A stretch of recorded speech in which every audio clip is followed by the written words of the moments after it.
Hello everyone, this is Jonathan Little. I'm here today with a video for PokerNews.com.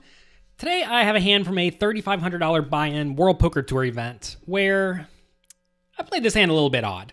So let's take a look at what happens. Folds around to a kid in the cutoff, the loose aggressive kid. He makes it 400 out of his 40,000 stack. I only have 31,000 or 32,000 on the button with Queen 10 offsuit. And this is a spot where if I'm going to play this hand, I need to 3-bet or fold. And I'm a pretty big fan of just 3-betting in this spot, especially early in the tournament versus someone who is clearly loose and aggressive. I want to do everything I can to let them know that they cannot open every single button and cut off. I'm not going to be a pushover. And I get to raise my buttons. So the way you sort of tame the loose aggressive kids is by applying aggression. So he made it 400. I made it 1,100. I guess I should make it clear that I don't think calling in this spot is good very often at all. Even if your opponent's not a good player or a somewhat snug player, I think you're much better off just folding. Hands like Queen 10, Jack 9, King 9, stuff like that are very marginal hands. And if you're going to play them, you want to be 3-betting with them. You don't want to be calling with them because you want to make sure you win the pot when both players miss, ideally. So I do make it 1,100. These dominated hands are tough to play whenever you are... Well, they're tough to play in general. So the flop comes Ace, King, 10, 2 diamonds. I have the Queen of diamonds. And my opponent checks. So this is a spot where I think some players just blindly continuation bet as the pre-flop 3-better. And, very often you should be continuation betting as the pre-flop 3-better because your opponent's going to play somewhat straightforwardly a decent amount of the time. But in this scenario, I think I'm going to be best off checking. And the reason for that is because if we can just check it down, I'm pretty likely to win unless my opponent has pocket jacks exactly, because he's probably going to bet with an ace or a king by the river if it goes check, check, flop, check, check, turn.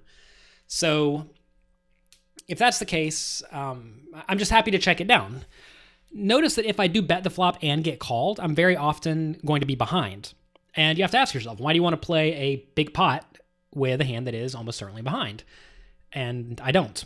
Also, since my opponent is a loose aggressive kid who's probably good, I don't expect him to make too many errors if I bet, whereas if I check, maybe he will make some wrong assumptions some portion of the time or, just play inappropriately in a situation where maybe he's not used to. And I'm not necessarily saying that all kids are not used to the pre-flop 3-better checking behind, but they certainly are used to them betting. So if they are used to them betting, you want to try to take them somewhere where they may not be quite as comfortable, even if it is a more passive line.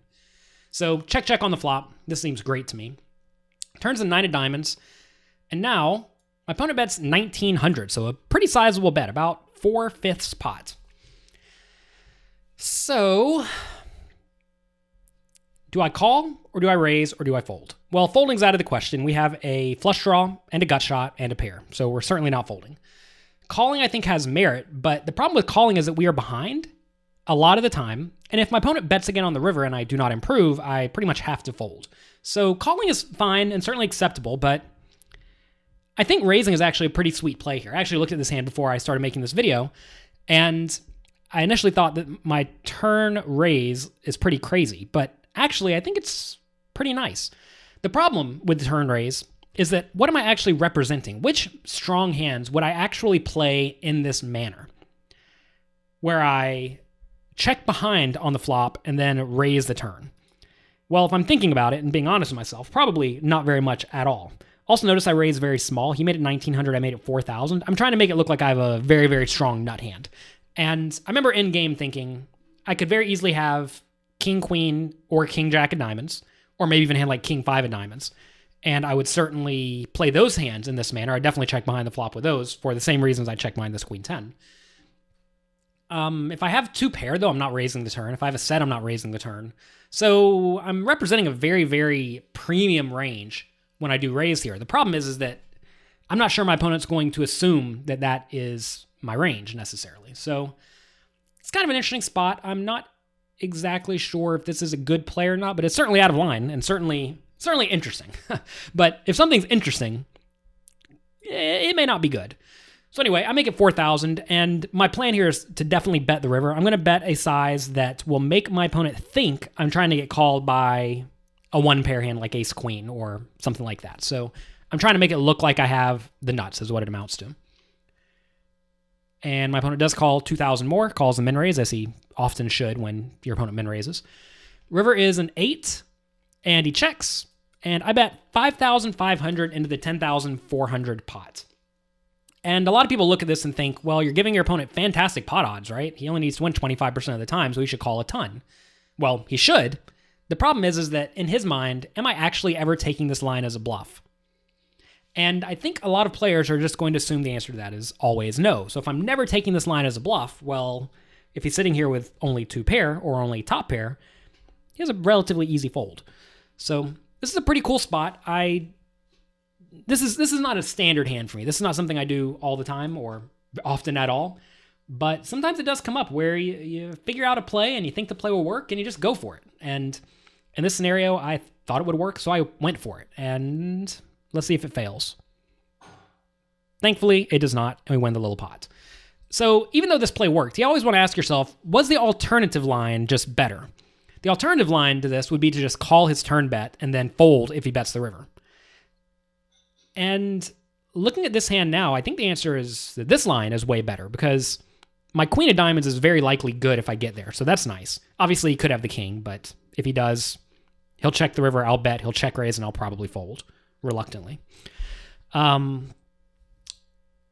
So my draws are good, and he's going to think I have a really, really strong hand. So I'm going to steal the pot a lot of the time. Whereas if I just call the turn bet and he bets again on the river when I miss, which will be a decent amount of the time, he's going to win the pot.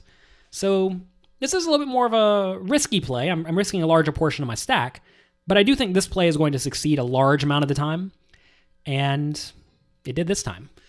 So that's going to be it for this video for PokerNews.com. If you enjoyed this video, definitely check out my interactive poker training site, PokerCoaching.com. There we have a lot of quizzes, kind of like this hand, where we go through interesting spots, discuss them. You have to tell me what you would do, and then I let you know if I think that's a good play or not. So check it out at PokerCoaching.com. Thank you very much for being here. I'll be back next week with another educational poker hand.